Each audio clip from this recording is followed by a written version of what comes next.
अस्सलाम वालेकुम जी। कराची वालों, आपने जूतों का हार, नोटों का हार और पता नहीं कौन कौन से फूलों का हार तो सुना होगा, लेकिन आजकल आवाम का जो है ना परेशानी का हाल ये है कि उन्होंने बिलों का हार लगा लिया है।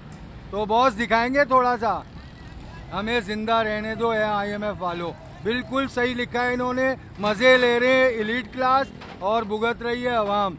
और लोगों की फ्रस्ट्रेशन इस लेवल की बढ़ गई है कि देखें कितने क्रिएटिव आइडियाज़ दिमाग में आ रहे हैं। ये मेरे भाई जो इस वक्त सिग्नल पे खड़े हैं, मसरूफ़ तरीन सिग्नल पे खड़े हैं कराची के, और ये के इलेक्ट्रिक के बिल आप देख सकते हैं। पता नहीं किन किन गमज़दा ख़ानदानों के बिल इन्होंने लटकाए हुए। बिल है जो हमारी माँ बहनों के जेवर हैं, बिल्कुल, ये हमारे मोटरसाइकिलें हैं, हमारी खुशियाँ खाने वाले हाँ, वो हैं ये। 24 करोड़ आवाम का बिल है, मेरा अकेले का नहीं है। बेशक, मैं चाह रहा हूँ कि सब मिल के इसका वो करे, एहतजाज करे, पूरा मुल्क बंद करे। मैं इंशाल्लाह आपका एहतजाज सारे फोरम से उठा रहा हूँ इंशाल्लाह।